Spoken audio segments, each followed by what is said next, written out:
I became acutely aware that if I wanted to have career progression, I really needed to learn about marketing and business development and just learn a set of skills that lawyers often are not taught.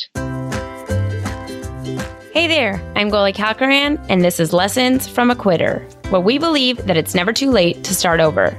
No matter how much time or money you've spent getting to where you are, if ultimately you are not happy, then it's time to get out.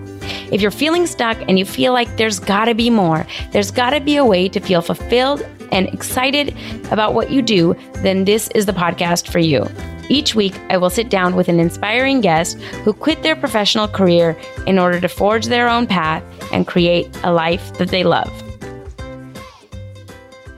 Hey guys, thanks for joining us again today. If you haven't already, go to the website and sign up for the email list. I will be starting an email newsletter where I will be sharing videos and articles that can help with the mindset, overcoming your fear, how to find what you're passionate about, and all the other topics that we talk about on the podcast. You can find that at lessonsfromaquitter.com.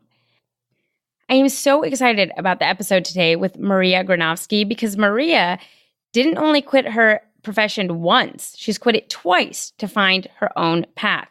Maria got her Ph.D. in medical and molecular genetics from the University of Toronto. But during her postdoc training, she decided that she didn't want to go down the path as a scientist, but rather wanted to pursue her lifelong interest in law. So she went on to get her law degree from Georgetown University and went to work as a patent litigator for over 10 years. And what I love about her story is even during the 10 years that she worked as a lawyer, she took some time off in the middle of that to write a novel. I love that she's not scared to try things that she feels called to do. Ultimately, she decided that she wasn't done with the law and she came back to work as a litigator for a couple more years. And it was during that time that she really delved into marketing courses and business development courses in order to help with her own law practice. She quickly began helping her friends who were lawyers with business development for their practices as well. And that's when she realized that she had a real knack for marketing and that she really enjoyed that part of the business. So about a year and a half ago, Maria quit her legal practice in order to start her own business, helping lawyers with marketing and business development. Today, we talked to Maria about how she navigated these various career pivots and what she has learned from them. Hi, Maria. Thank you so much for being on the show today. Hello. I'm so excited that you're here, and I have so much that I want to kind of dig into, so we'll just start right in. Before we kind of get to what you're doing and all the exciting stuff that you're a part of now, tell us a little bit about how you got into that your PhD program. Like, what was the impetus that led you down that road? I started out in political science and psychology thinking I wanted to be a lawyer, but science was interesting to me and I just stayed in it. I stayed in biological science and in genetics. And when I graduated, it seemed like a natural choice to just go to grad school. So I did my master's in biochemistry. And then from there, the PhD was just a natural choice. Mm-hmm. So it was almost like the path of least resistance. It may sound very, very strange to people, but when you think back at it, isn't it easier to stay in school than to face the world? I actually don't think that sounds strange. I think a lot of people can relate. And it's easier when someone is saying, okay, this is the next step. Okay, now do this. You don't really question it. I felt even going into college, but college to grad school, it's like a little pipeline. They put you in like, this is the next step and then do X, Y, and Z. That's true.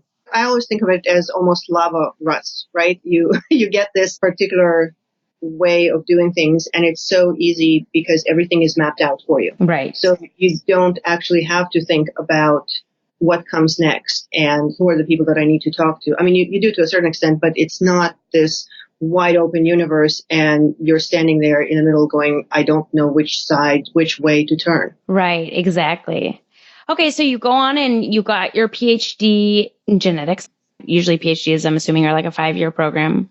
It was a bit longer. My program was pretty particular about the kind of publications that we got. So next door was famous for having 10-year PhDs. Mine was not like that. But you had to get your top tier Nature, those kind of publications, which I did and graduated, then started a postdoc, actually, came down to the United States. So I did my PhD at the University of Toronto. came down to the States for my postdoc. And that's where I really had a choice to make, because it's either staying in science and continuing on that path or pursuing what I always thought I wanted to do, which was become a lawyer. Such a different thing than what you were doing. So when you were doing the postdoc or when you were in your PhD program, was there a time where you thought that this isn't what I want to do, or I don't like this? And at what point did you start thinking maybe I should try something else? I blame this on being a Gemini. I have a really bad case of shiny object syndrome in some ways. Yeah. And I always had a lot of interests. One of the things that obviously was incredibly interesting about science was that you always had to do something new. On the other hand, stuff didn't work, and it was pretty frustrating as well. Right. But the immediacy of seeing a result on an experiment and having that translate into some useful thing for people was lacking for me, right? So there's just such a long period between you making a discovery and it actually impacting the real world. And that was the thing that eventually made me want to move to law, because I thought that was a much more immediate gratification kind of situation in terms of helping people, in terms of impacting the real world. Okay, so you're still in the middle of your postdoc when you decided to apply to law school, or how did that transition work for you? Well, no, I was luckier than most because of my science background. At the time, patent law was incredibly hot. I think it still is to a certain extent, but the sciences that are important have moved a little. And so law firms were offering to hire PhDs, train them in patent work, and then some law firms actually paid for law school, or at least partially paid for law school. So I started working at a law firm, and that was my way of ensuring that I didn't commit to law school with all its costs without at least trying and seeing what that was like. So for a year, I worked at a firm as a technical specialist. That's what they called it. And then I went to law school. Wait, let me get this straight. You worked at a law firm and saw what it was like, and you still went to law school? Yes, I did. I did. No, I'm joking. I actually enjoyed it. I know. No, I'm totally kidding. I'm giving you a hard time. But bear with me. It doesn't seem like this was your situation, but I wonder what your opinion is on this. One of the things I found, I almost did this, is that people that tend to be good in school or have gone through school and are kind of used to that path, when you're at a place when you don't know what to do, it seems natural to fall back into school, And so I know when I wanted to quit law, I started, literally the first thing I was doing was, well, should I go to get an MBA? Because I didn't think of myself as an entrepreneur, so I didn't think I could just start a business. I really thought okay, I need to go back into this school and figure out what I want to do next. And I've seen that happen with a lot of other people that have JD MBAs or MD, JDs and whatnot. And so I wonder, was any part of that where it's if you don't want to work in genetics or you don't want to work as a scientist, you wanted more, did you feel any safer to go back to school? No, for me, it wasn't. For me, it was a active decision to go to law school. I actually wanted to be a lawyer. So many people around me who have gone through this path, going from a PhD in science into law, that really was a decision about how do I make an income as a scientist, because positions in academia are very few. You don't want to be a postdoc for 10 years or 15 years. There are very few options, or at least perceived options, right? As you're saying, that people don't think in terms of let's start a company, let's write a blog like that. Those are not things that you're thinking of when you're in that world. And in fact, for a long time, and I think now the stigma is definitely lessening, but it used to be that even going and doing an industrial postdoc was sort of well, couldn't you get a good academic postdoc? So there are all these gradations of what's the right thing to do, right? And there are all these assumptions about what's prestigious and what's the right thing to do. So in a more general sense of your question, I find even now that that's my default in terms of, for example, investing in courses and investing in certificates, etc.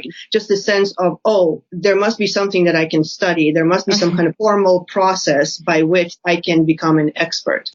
To be fair, I think that is helpful in a lot of ways. And I think a lot of times, like you were saying, even with courses online now and the way that sort of education is changing, I think you can speed up that learning curve. Something that instead of you could probably learn on your own in a year, you could learn in 3 months. It makes you feel safer to take a course and then do it as opposed to just jumping in. That's true. Okay, so you're working at this firm, and then were you going to law school at the same time, or did you leave the firm to go to law school? No, I went to law school at night. I went to Georgetown, which many people don't realize, but law school at Georgetown started as a night school. Oh, cool. Yeah, it was started so that government workers could get a law degree at night. Ah. The nice thing about Georgetown, too, is that they don't really segregate their night students, so you could take day courses during the day. Mm-hmm. The same professors teach in both evening and day divisions, etc. And I have to say, I loved law school. I just did. I know. I'm actually with you on that. I mean, I always wanted to be a lawyer as well. And I was so fascinated with the law. And I'm one of the, I wouldn't say minority, but I think it's not the majority. We're a smaller percentage of people that loved law school and loved learning about it. So I totally hear you on that. Mm-hmm. So you get your law degree from Georgetown, and then tell me a little bit about what you practiced and how long you practiced for. I practiced patent litigation for a little over a decade. It was definitely rewarding and difficult and interesting, and 2,400 hours a year and all of that. Uh-huh. So I had the whole spectrum of big law experiences. Okay. And so were you at the same law firm for the 10 years? No, I actually moved around mainly for geographical reasons. I actually, right after law school, I went to Wilmington, Delaware, and I was there with a very well-known firm for patents. Mm-hmm. And then I just decided that I wanted to move to a bigger location, right. A bigger city. And so I moved to New York, which is, of course, somewhat bigger than Wilmington, Delaware. In that 10 years, you took, I wouldn't say like you quit law, but that you took a break from law at some point in the middle of that 10-year period?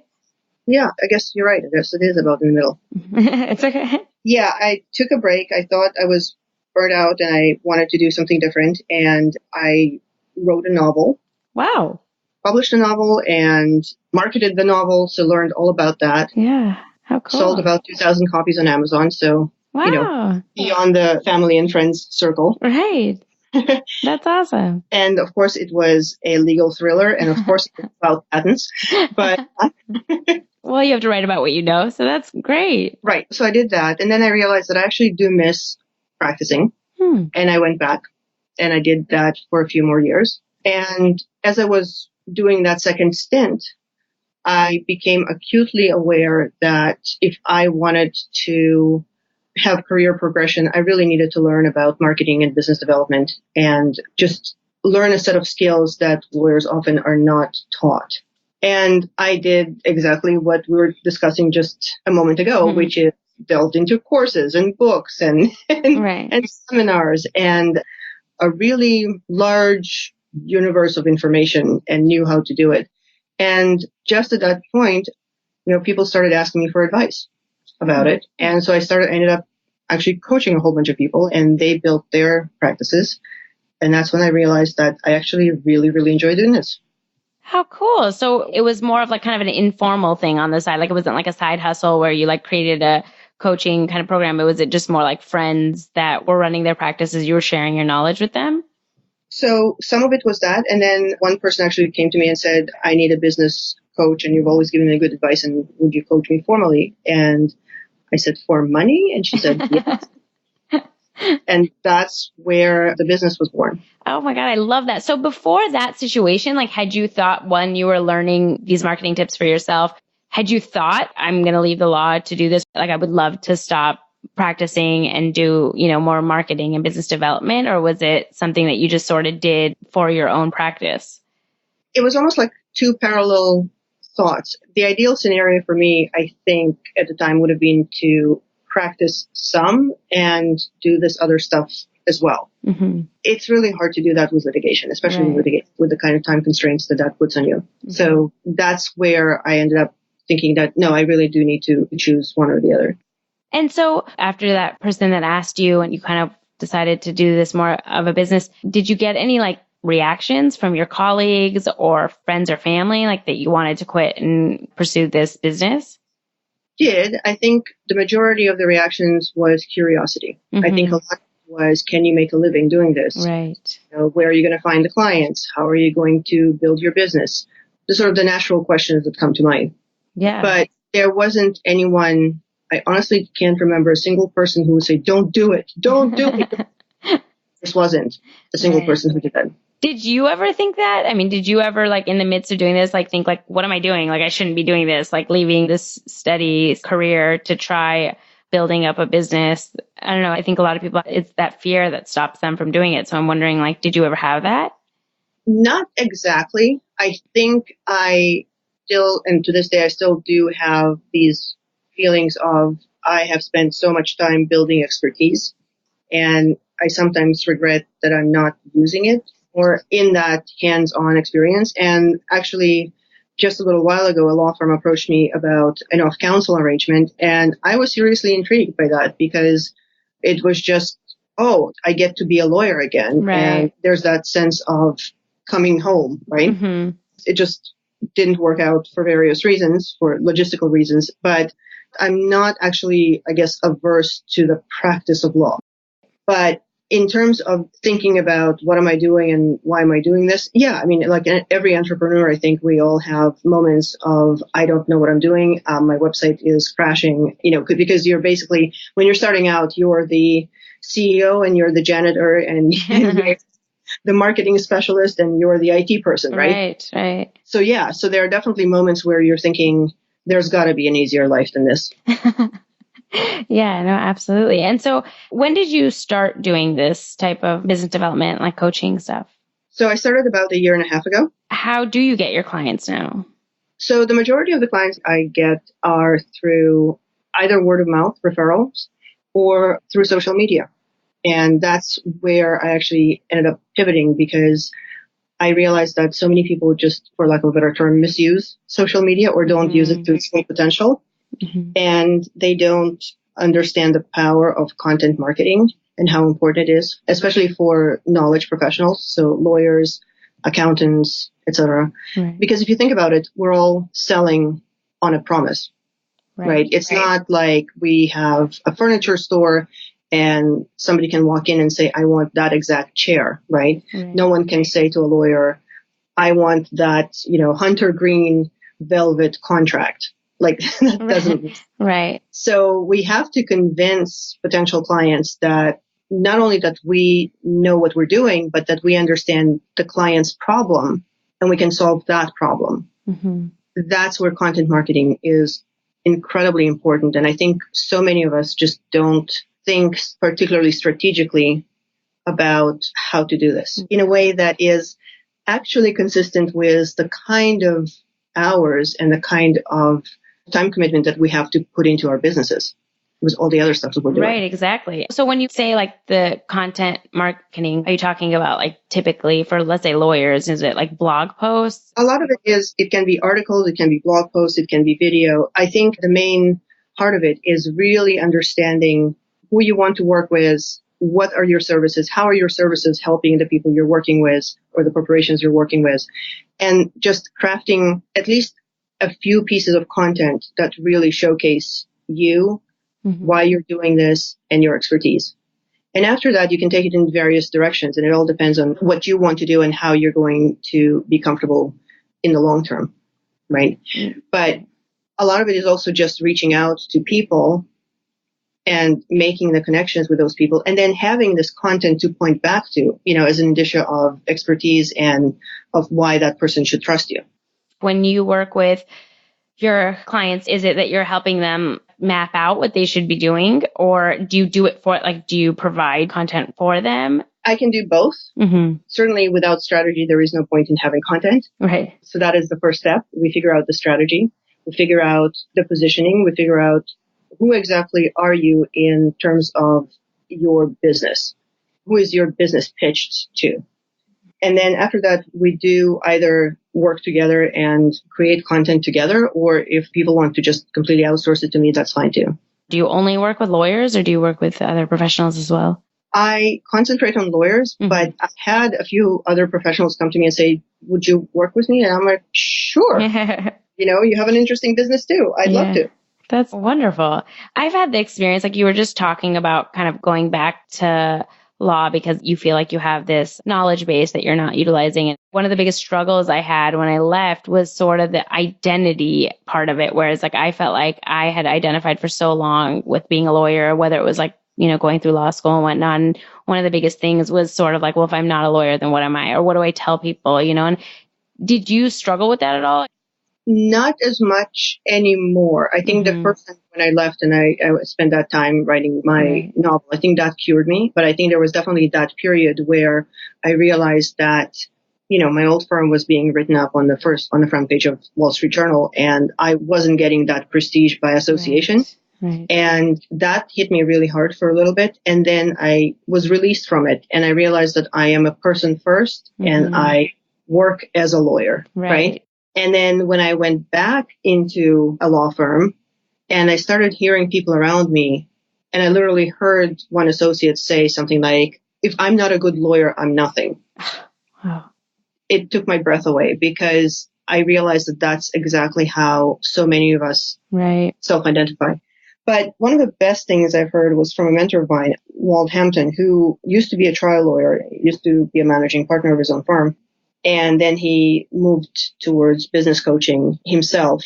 And he said to me, you will always be a lawyer. You will always have those skills. You will always walk into a situation and you will appraise it with your lawyer's skills. That's what you bring to the table, no matter what you do.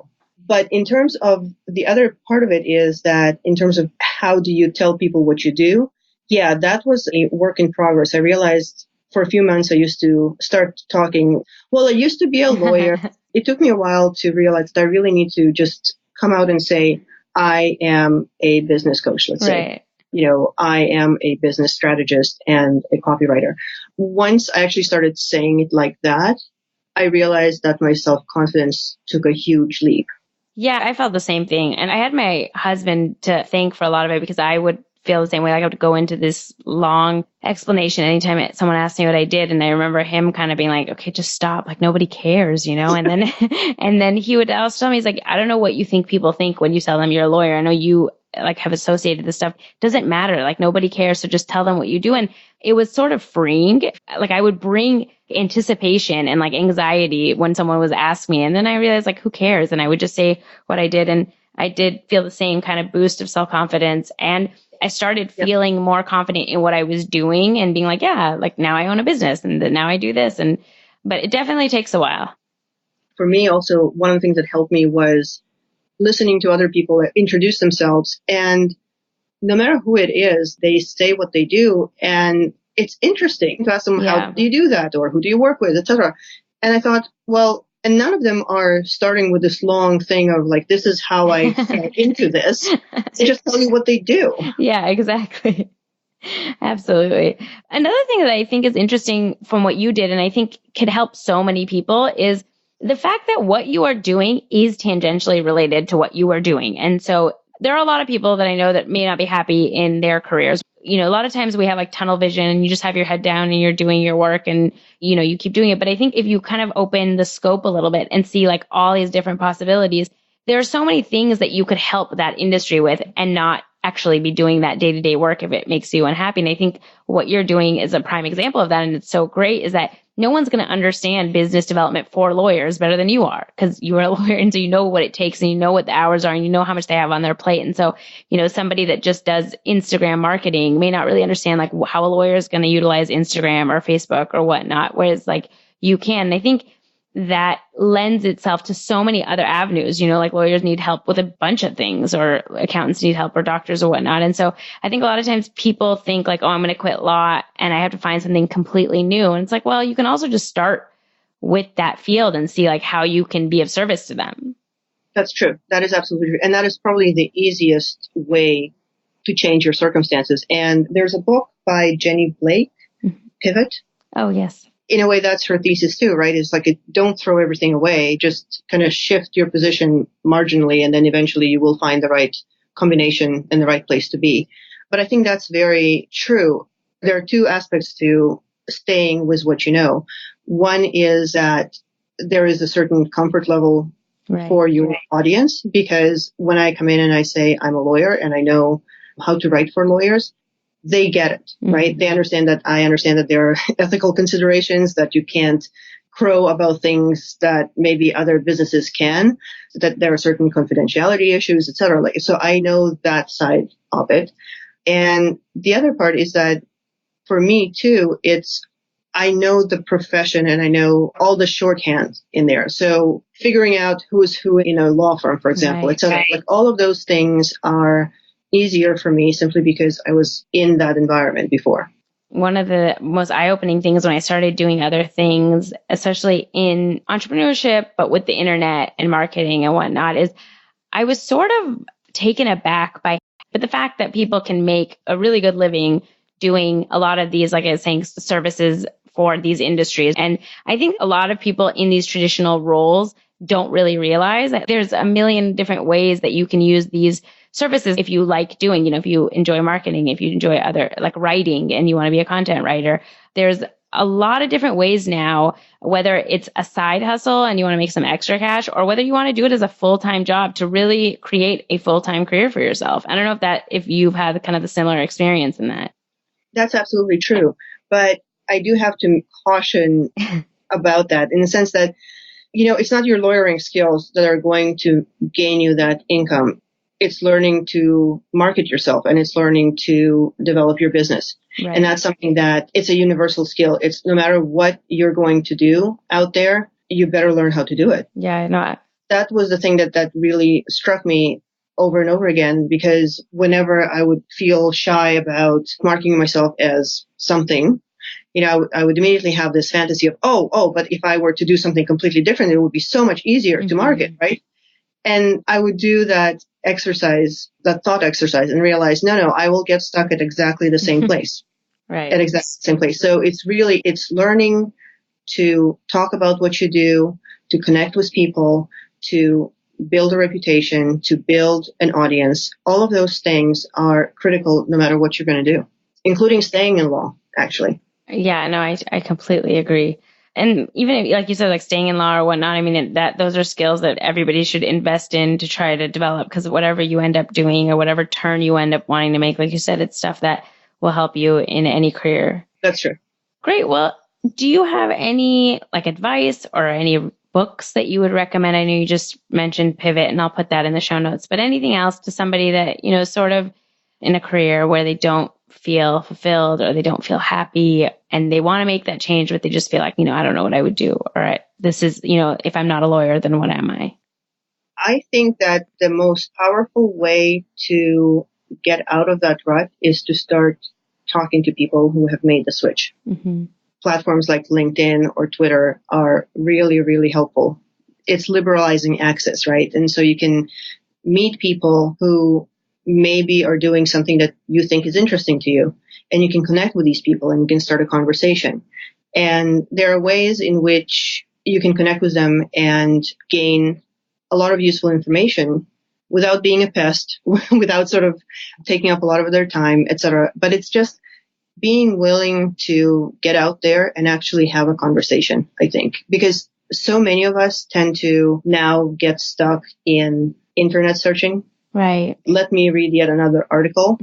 And that's very helpful. And I think the basics of whatever you're trying to do or think about doing, you really should get that basic information from those kind of searches.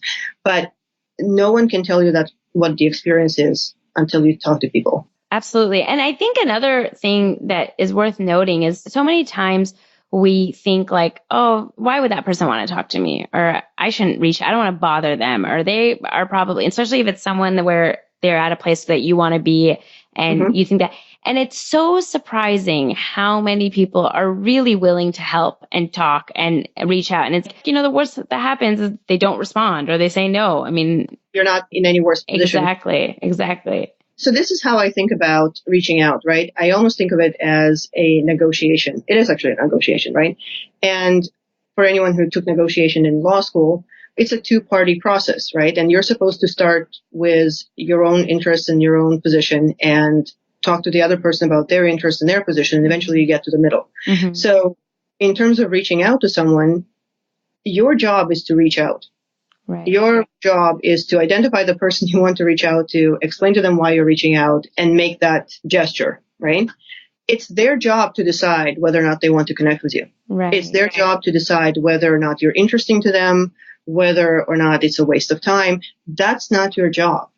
So the minute I put it in those terms for myself, it made it a lot easier for me to reach out. And for my clients as well. They just had this immediate, oh, I get it. Okay. Yeah. Yeah. And I think when you stop, it really is like most things, like you just have to do it. And I think like once you start doing it, you will get people that won't respond. You start seeing that it's not a big deal. So then it opens you up to doing it more. I think in the beginning, like you make it so personal that like if they, that person doesn't know you. And so like maybe that week they just don't have time, or maybe something came up or whatnot, or maybe they didn't get the message, but you make it seem like, oh, like I'm being rejected if they don't respond back. But I think once you do it a couple times and like someone responds and someone else doesn't, it sort of demystifies this whole process. And then it seems silly that you didn't do it before. I just think like everything else, you just have to take action. You just got to try it. And okay, you get a bunch of no's, like who cares? Oh, and the other thing is that not only is reaching out hard for people, but what you mentioned just now, the fact that we're all inundated with information and with requests and with emails, etc., and stuff falls through the cracks. We don't want it to, but it does. And so if you're trying to reach someone, it's on you to follow up. Yes. Yeah. And that's really, really hard for people because that's when you really start feeling like a pest. Yeah. But chances are this person didn't even see your email. So how much of a pest can you be? Right. I know. I think I read somewhere that most people don't respond until the third time. And so, like you were saying, I mean, if you think you're a pest the second time, like sending that third email is the hardest thing. And I sometimes like to build that in. So like if I'm reaching out to someone, I'll say like, have my spiel, and then I'll say, if I don't hear back from you, I'll check back in a couple weeks, or I'll check back in 2 weeks, so that I sort of have like put it out there that like, I'm gonna, I'll give you the time if right now isn't good, so no need to respond. And like, I'll just check back in. And then I don't feel as much of a pest the second time because I'm like, well, I said I was going to check back in. Right. That's a perfect way to do it. Great. And sometimes what I do is also I change modalities. Just because you send an email, I mean, stuff gets stuck in spam. Mm-hmm. Random things happen, right? So I have no qualms right now to pick up the phone after a while and say, I sent you an email. I'm just following up. Yeah, I know that could be so powerful. It's so funny how easy it is to make connections and how difficult we make it. Yes.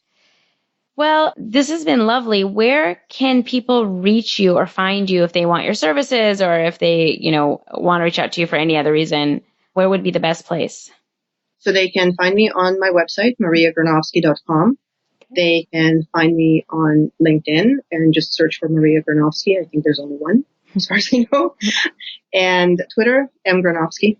Any one of those will work just fine. Wonderful. Well, thank you so much, Maria. I really appreciate you taking the time to talk to us today. Thank you. I had a really great time. Thank you so much for listening. I can't tell you how much it means to me. If you liked the podcast, please rate and review us on iTunes. It'll help other people find the show. If you want to connect or reach out, follow along on Instagram and Facebook at Lessons from a Quitter, and on Twitter at Quitter Podcast. I would love to hear from you guys, and I'll see you on the next episode.